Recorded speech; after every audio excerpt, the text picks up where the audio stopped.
welcome. We are very excited to join you all today. Dr. Francine Zeltzer is going to talk about tantrums and problem-solving everyday conflicts for parents and families. So I think tantrums, of course, are pretty well aged for the age range that you all mentioned in the chat. So I think this should be really valuable information for you all. My name is Beth Finch, and I'm the Marketing and Communication Specialist for MPG. So first, I'm just going to give you a little bit of information on us. We have been around on the Upper West Side since 2011, and we are a multidisciplinary team of adult and child psychologists, neuropsychologists, BCBAs, and special educators, which means that we can really provide integrated wraparound care for nearly any age and nearly any psychological, developmental, or educational challenge that a family may face. We also have some examples of specific treatments that we can offer at MPG in the next bullet. So some that may apply for the ages of your children, for example, are PCIT, social skills groups for children who may be struggling to make friendships. And PCIT, I should mention, stands for Parent-Child Interaction Therapy, which is essentially parent training, one-on-one parent training with a child psychologist who can sort of coach you with a child with disruptive behavior. Selective mutism treatment, family therapy. So there's a lot of different offerings that I think are really well suited for toddlers and elementary age children. We are virtual and in person in the New York metro area. And we also provide ABA through commercial insurance or DOE in partial hearing order. Our mission is to provide multidisciplinary integrated support for individuals and their families who experience psychological, developmental, and educational challenges. And we're always looking for ways to expand our offerings to reach even more families. So we have everything from individual therapy to low fee support groups in person on the Upper West Side, for example, and virtual groups. And then lastly, our vision is to create a future where individuals and their families feel supported, connected, and empowered. So we always focus on our core values, which include compassion and credibility, to make sure that we're on track with our vision and our mission to support families in the New York area. And now I will introduce your speaker for tonight. Dr. Francine Zeltzer is our Clinical Director of Psychological Services, and she's also a child, adolescent, and adult psychologist. Her areas of expertise include ADHD, anxiety, and depressive disorders, but especially relevant for tonight's topics. She's has a lot of experience with conduct and disruptive disorders, as well as school-related behaviors.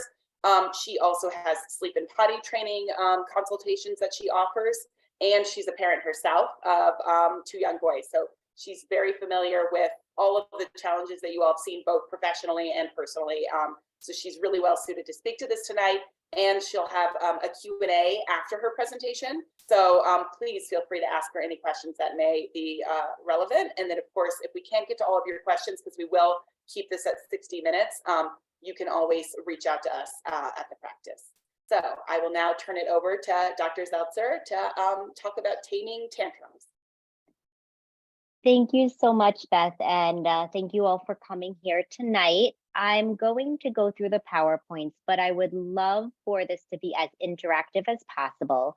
So please feel free to use the chat box feature or the Q&A feature to ask any questions that you might have as we go through the PowerPoint presentation. You could post a question in the chat box or the Q&A at any point, and I will address your question as it comes in. If it's something that we're going to cover in the slides, I'll let you know that we're going to get to that. Otherwise, I will incorporate the response to your question in my presentation. So tonight we're going to be talking about temper tantrums, and that is something that most parents, if not all parents, are very familiar with. So I'm going to review why temper tantrums happen and strategies that your family could use to get ahead of them so that if and when they occur, you're able to better navigate them or avoid them entirely. And yes, we absolutely will be sharing the recording with you after the presentation. We will send you the Zoom link, which will be available to your agency for about 2 weeks after the conclusion of the presentation. All right, so let's first talk about why do children tantrum? Well, there could be endless reasons why children tantrum, but the general themes are that initially it might be that a need is unmet. We know this with babies. They cry when they're hungry, when they're tired, or when they're wet. Older children, 5-year-old children, 2-year-old children, they also cry when a need is unmet, especially when they're very upset and are unable to find the words to express what they need, or they feel so distressed or dysregulated that they're not willing to use the words at that time. Children also might tantrum when they want access to something that they don't have. That might be a toy that they don't have access to. You're not allowed to have that toy right now. Maybe a certain food, maybe a child wants dessert, but they have to eat their dinner first. Or a particular person, maybe we're tantruming at drop off because they want their mom or dad, and their mom or dad has to leave to go to work. So access is often a reason that a child might tantrum.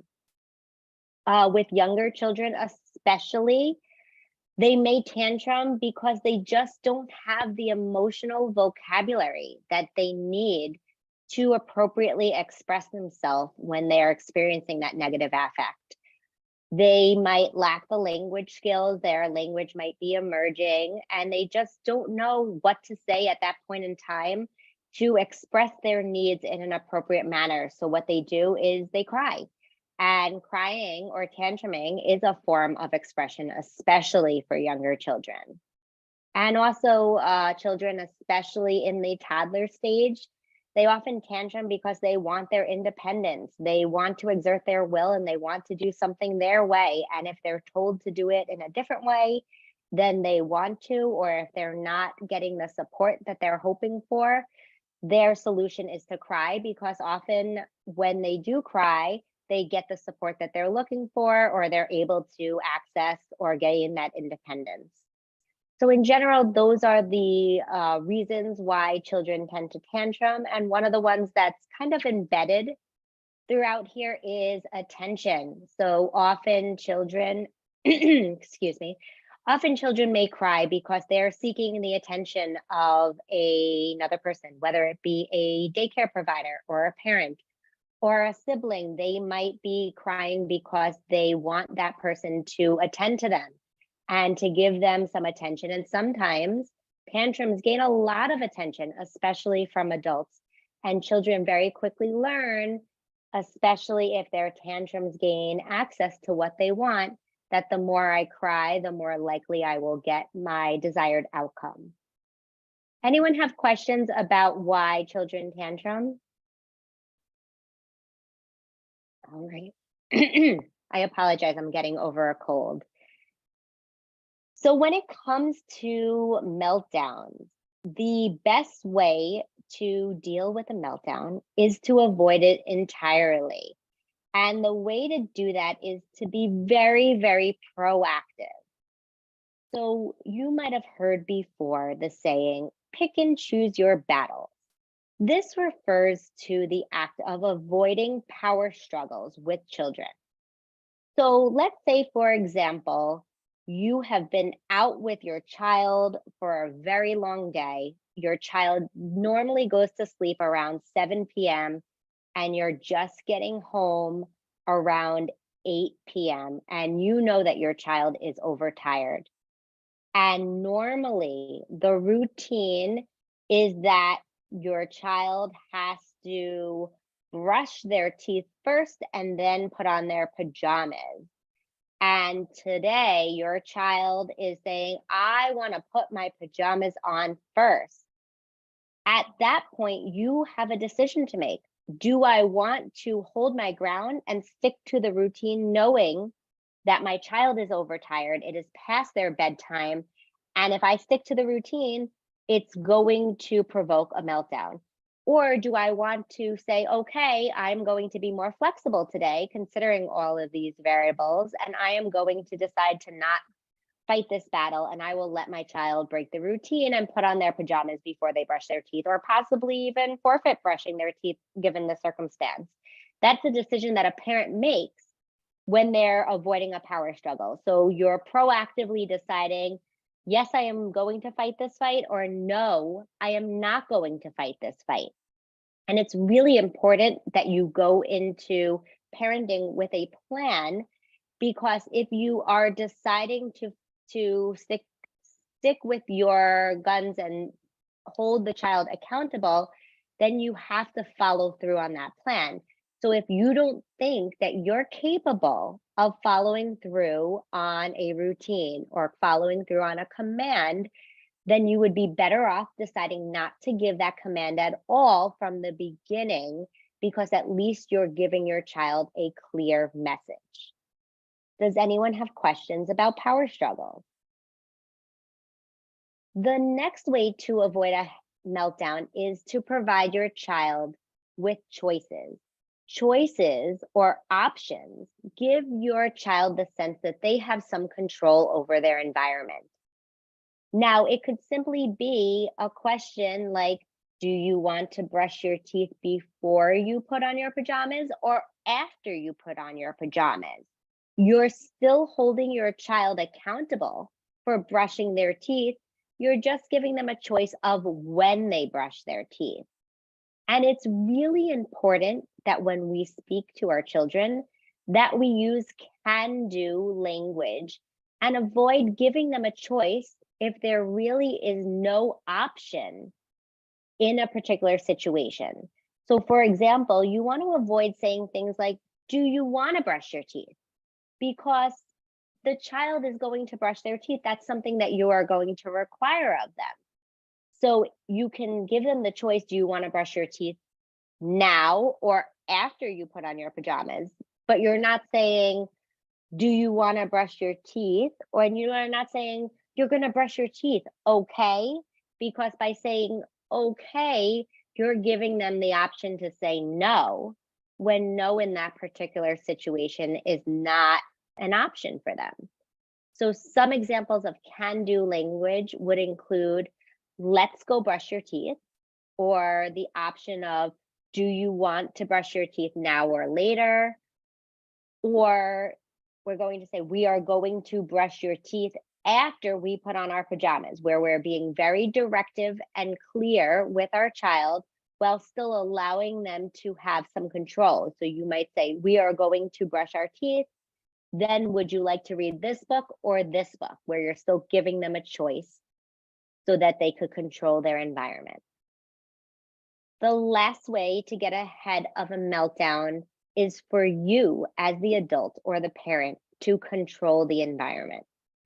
So whenever possible, it's really helpful to keep objects that are off limits out of sight of a child. So for example, if your child's favorite toy is the red fire truck, and you know that once they see that red fire truck, they won't eat their dinner because all they're going to want to do is play, play, play.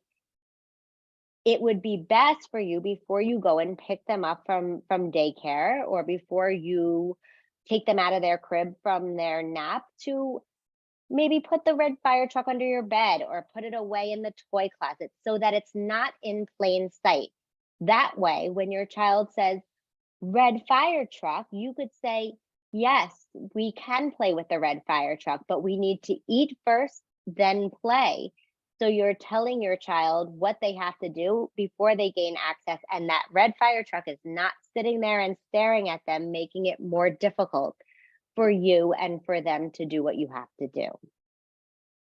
Any questions about proactive strategies to avoid a meltdown from occurring?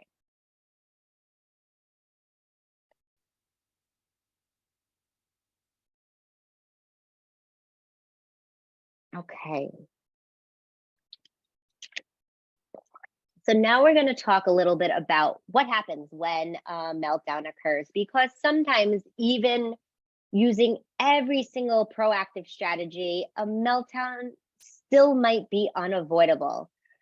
So what do you do when your child starts tantruming or melting down? The first thing you want to do is attend to your child's safety. I don't care how much your child is crying. If your child is running full speed towards the middle of the street with oncoming traffic, you are going to grab your child and bring them back to the sidewalk where they are safe.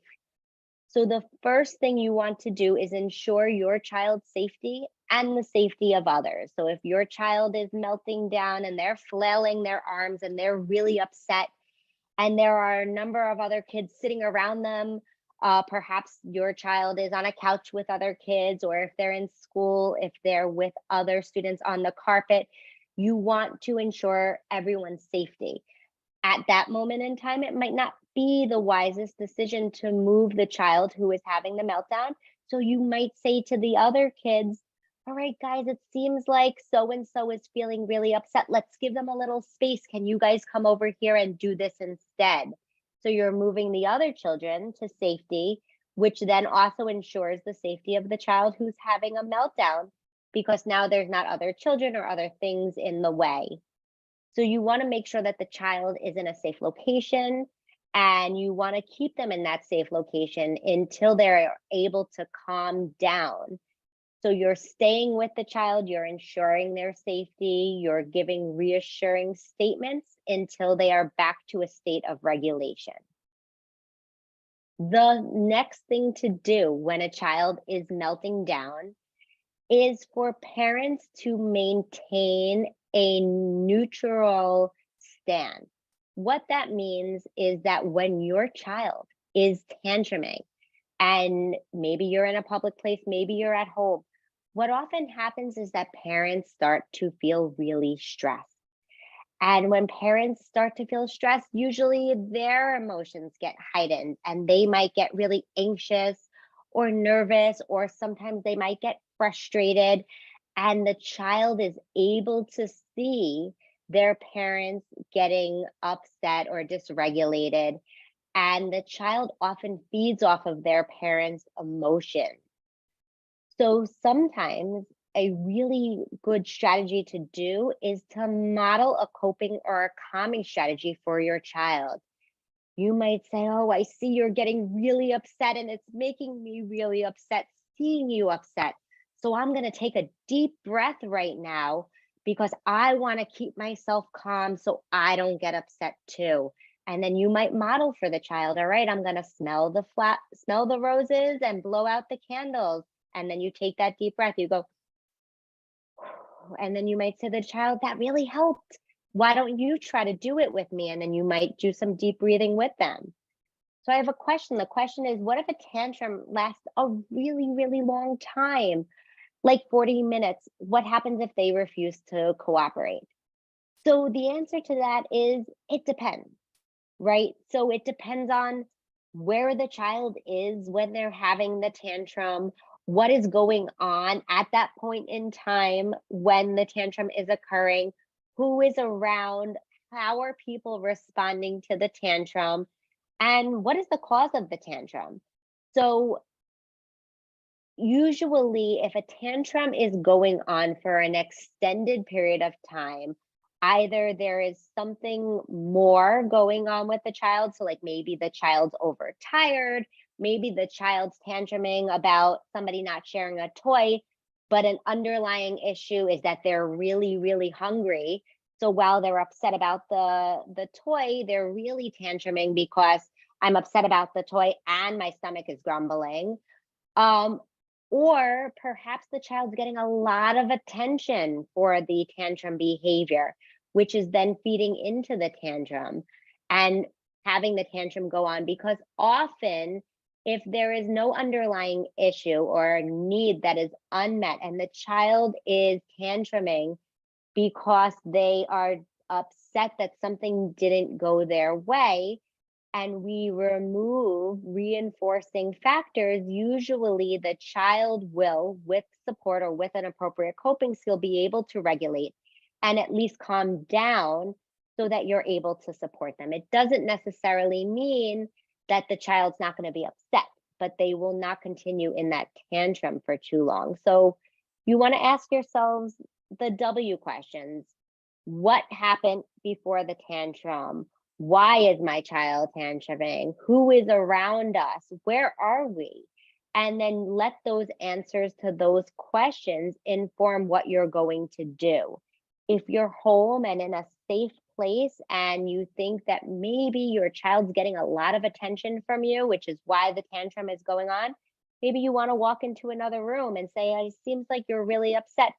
I'm going to be in the next room so that you have a little bit of space to calm down. But once you calm down, I'll be right back in to help you. And then you might walk away or even just turn away and say, you know what?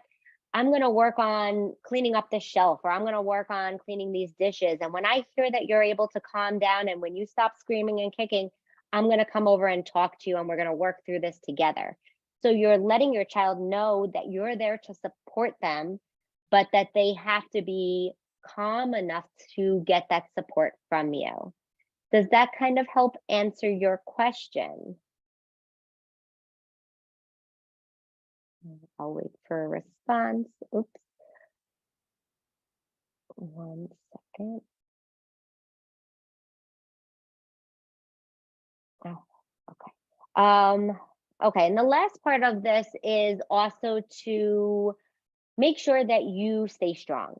So often children tend to tantrum because it gets them what they want. So they have learned over time that the more I tantrum, the more likely I will be able to get what I want. So sometimes, especially a child that this has worked for before, their tantrum might get worse before it gets better, especially as you're implementing these new strategies, as you're addressing the tantrum differently. So one of the things that's incredibly important in parenting in general, but especially when dealing with a meltdown, is being consistent.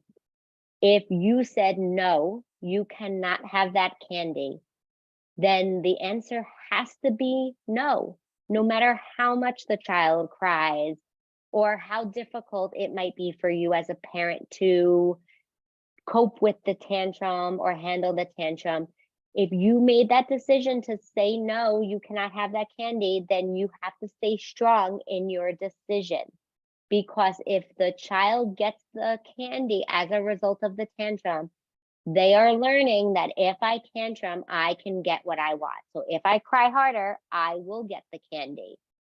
So that brings us back to that notion of picking and choosing our battles. If you are at a birthday party and the birthday party is winding down and your child gets their goodie bag, and normally you have a really strict rule in your house where there's no candy, but there's a piece of candy in that goodie bag and all the other kids at the party are eating their candy, and your child says, can I have my candy too? And you know that your child has a hard time leaving parties and transitioning, and your child has a hard time hearing no when other kids are doing it. You might decide to proactively be like, you know what, I'm just going to let them have it this time, because it's not worth staying strong through the tantrum given the circumstances. So you might say, yes, this time we'll make an exception to our rule and let you have the candy. And that's your way around the tantrum. But once you say no, you have to stick to saying no. And the example that I have here is cleaning the room, right? If you say, all right, it's time to clean your room, or all right, it's time to put your toys away, and your child says, no, I don't want to put my toys away, and then they start kicking and screaming and crying, and you're like, okay, don't get so upset, I'll do it for you. What are they learning? They're learning that the more I scream and cry, the more likely I will get out of doing something that I don't want to do. So your actions and your words are teaching your children how acceptable or unacceptable it is to respond a certain way in a given situation. Other ways to respond when your child is tantruming, you absolutely want to show your child empathy. Empathy is a way of demonstrating that you understand what they are going through. It's very validating for children to be shown empathy. You might say something like, you seem mad. I would be mad too if I had to leave a party when I was having so much fun. That makes sense. But we're still going to leave the party, right? So you're saying it's okay for you to feel upset. It's okay for you to feel mad. It's okay that you're disappointed. we're still going to have to do what we said we were going to do, but I understand what you are feeling and I'm here to support you as you deal with that feeling. And that is very validating for children, and it helps maintain a secure attachment with parents and children, because children feel heard and understood even when they're upset. Again, you want to be consistent. You want to stick to the plan. You want to explain to your child as developmentally appropriate what the rules are, or what the expectations are, and what the consequences are, right? So you might say, let's say you have an older child, like a 5-year-old, who's asking for their iPad, or a 2-year-old who wants to go play and they're asking for this during dinner time or during homework time. You're going to say, yes, I hear that you're upset and I understand why you're upset, because iPad or toys are so much fun, but you're going to finish your dinner first and then you're going to play. Or I'm okay with you going on the computer, but not until you finish your homework. So we want to make sure that the child knows exactly what to expect. As soon as you finish task A, you will have access to what you want, item B. And then you also want to help your child learn that emotional vocabulary. Give them the words so that they can express themselves when they're feeling upset. So you want to teach them to label their emotions. I'm feeling sad right now. I'm feeling angry. I'm so frustrated. I'm really nervous. I'm really angry. Any kind of emotional vocabulary that you could help your child learn in that particular situation. And you could teach them that through modeling. Ooh, it seems like you're feeling really mad. I'm feeling really mad too, or I'm feeling really frustrated, so I'm going to take those deep breaths.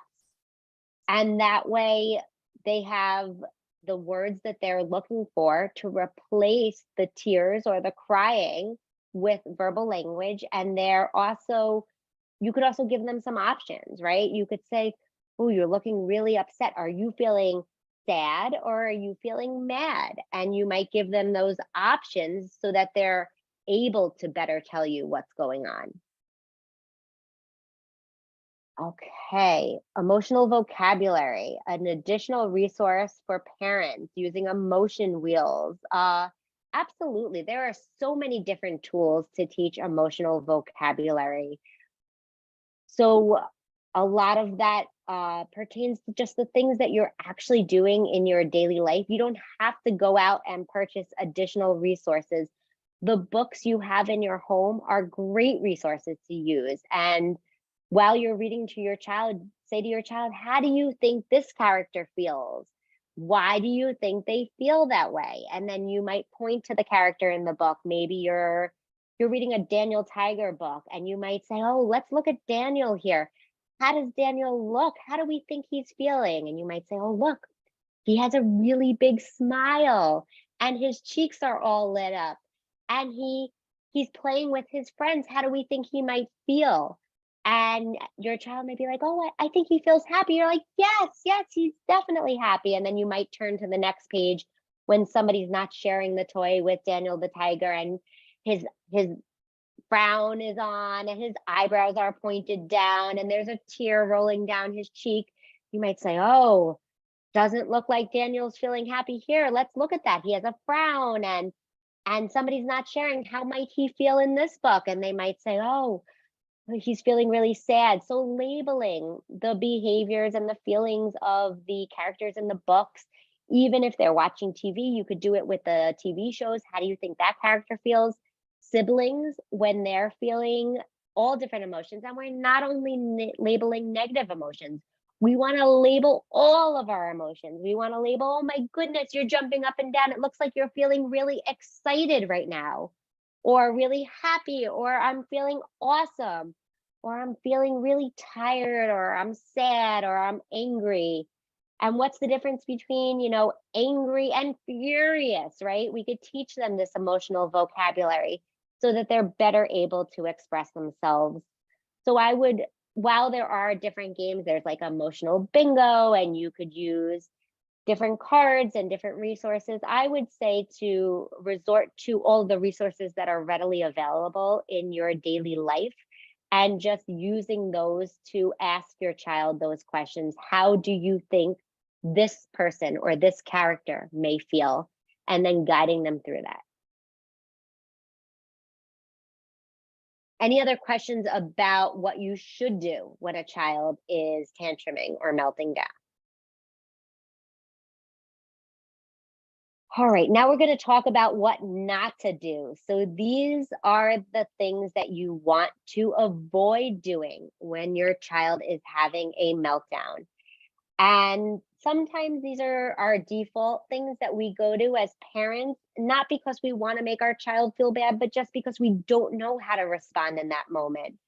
So you want to avoid minimizing your child's feelings. Try to avoid saying things like, oh, it's not a big deal, or come on, it's only candy. You have no reason to be upset. Or saying something like, you're being ridiculous. You're making a big deal out of nothing. Because to them, it's not nothing. Maybe to them, that piece of candy that fell on the floor and now they're not able to eat was what they were looking forward to all day. And that was the most exciting thing to them at that point in time. So you as an adult, you realize it's not that big of a deal, right? They can get another piece of candy another time. To them, it's the end of the world. So you want to make those validating statements, right? Ooh, I see you dropped your candy. I can understand why you would be really upset. You probably really like that piece of candy. And that makes them feel seen and it makes them feel heard.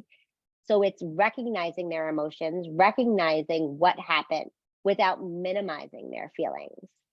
You want to avoid telling them how to feel. So you want to say, don't be mad, you should be happy, right?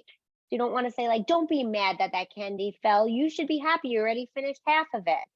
Because they are angry. So telling them not to be angry, that's not going to help. It's only going to make them feel more upset. We also want to avoid taking our child's behavior, especially when they're dysregulated or experiencing negative emotions. We want to help our child feel supported, and we want to remind ourselves as parents that it's not personal. Our child might say some really hurtful things. I hate you. You're the worst parent.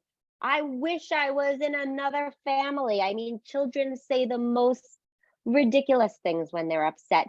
But the reality is that they're just exerting their upset feelings. And it's not really about you. It's about them feeling really upset and not knowing how to cope with that upset feeling. So rather than saying, you don't really hate me, or, oh, that makes mommy feel so upset. I love you. Tell me you love me. You want to ignore something if they say something that's really harmful or hurtful, and you want to diffuse the situation. You can always revisit those statements at a later point in time once the child's calm. So, for older kids, later on that day, a few hours later, would be fine. For a younger child, it might be 5-10 minutes later, but after the child is calm and regulated and we've moved on.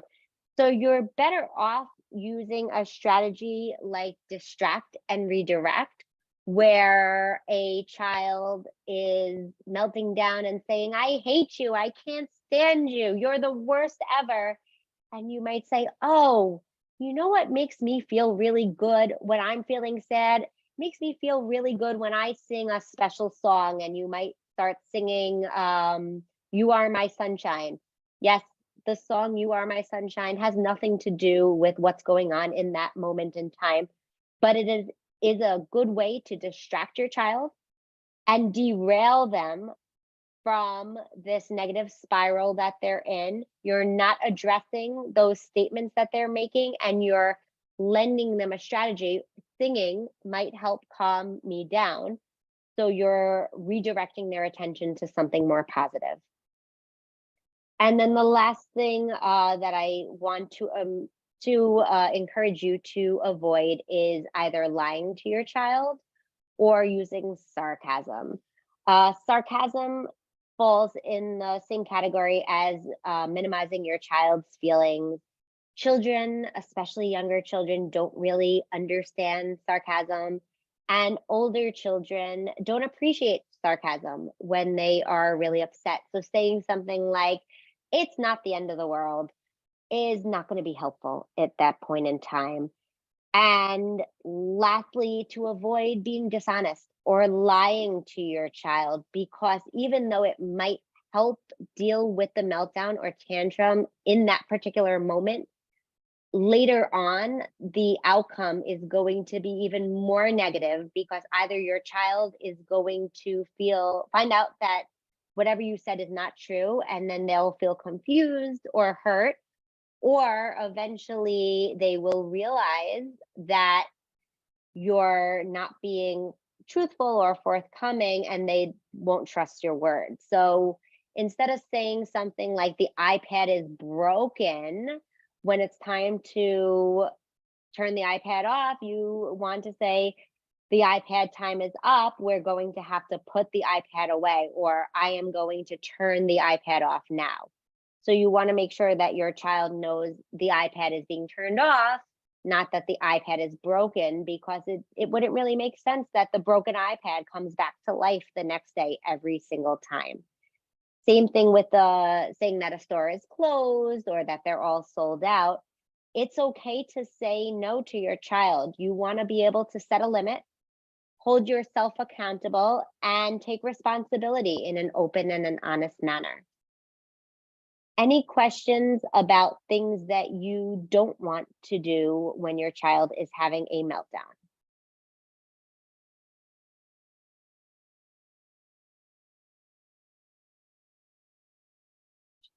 Okay, and then this is our last slide. So I'm just going to review some of the things that we discussed. So some of the key takeaway points: the best way to manage a tantrum is to be proactive and try to get ahead of the tantrum. Not all, but most tantrums can likely be avoided if you are proactive. You want to set the expectations. You want to make sure that your child is aware of the expectations, that they're very clear with what the rules are. And you could do that by being very structured or routine, or making sure that you're communicating to your child exactly what is going to happen, because we know that children thrive from structure and routine, and they are more likely to comply when they know exactly what is coming and what is expected of them. And then we want to follow through. So if we say that we're going to do something, we want to make sure that it's something that is reasonable for us to be able to do. Otherwise, we don't want to make these empty promises or empty threats. We want to make sure that our children feel heard and loved regardless of their behavior. So we want to make sure that we're always labeling the behavior, not the child, right? There's no such thing as bad kids. Kids make bad choices. Adults make bad choices. Just because a child makes a bad choice, it doesn't make them a bad child. They are simply a child who made a not so good choice, but next time they are going to make a better choice. So remember, we're labeling the behavior, not the child themselves. And then we want to view all meltdowns and tantrums as teachable moments, not only for your child, but also for yourself. Try to reflect on what happened. Get a better understanding of why the tantrum occurred. Was it that your child just didn't know how to navigate a situation? Were they not appropriately prepared for the situation? Or was there an underlying reason that your child acted that way? And try to understand why your child had such difficulty.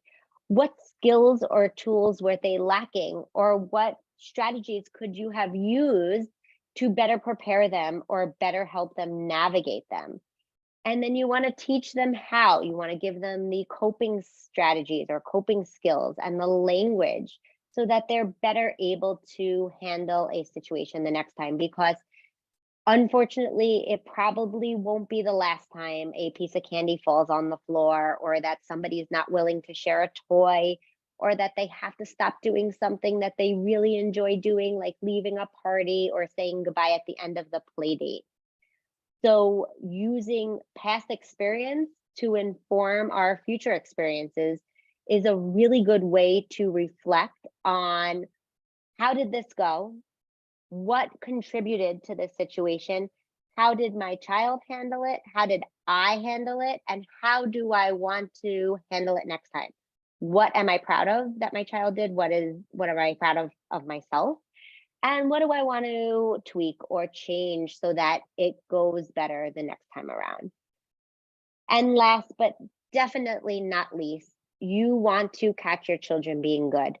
Tantrums automatically require a lot of parental attention and a lot of adult attention. We want to make sure that our kids are getting as much, if not more, attention for doing the right thing than doing the wrong thing.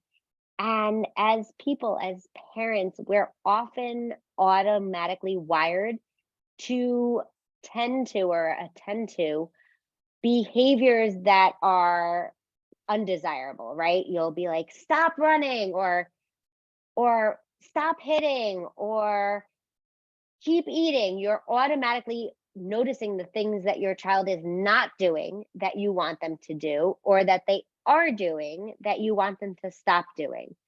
But when they're doing the right thing, we often forget to give them a lot of attention for doing what they're supposed to be doing, because we often feel like no news is good news, and you know what, they're doing what they're supposed to be doing, so all is well. So we want to make sure, even when your child's doing something just by walking nicely in your home, or sitting appropriately on the furniture, or eating their meal independently, you want to make sure that they're getting acknowledged for that. I love how you're sitting, you're walking so nicely. Thank you for eating your meal. I cannot believe how nicely you're eating. And give them a lot of attention for doing the right thing, which is also a really good strategy to provide that proactive, positive reinforcement, which might deter the negative behavior from occurring. So that is the end of my presentation. I am going to stop the recording and then open it up for questions. So thank you so much for participating.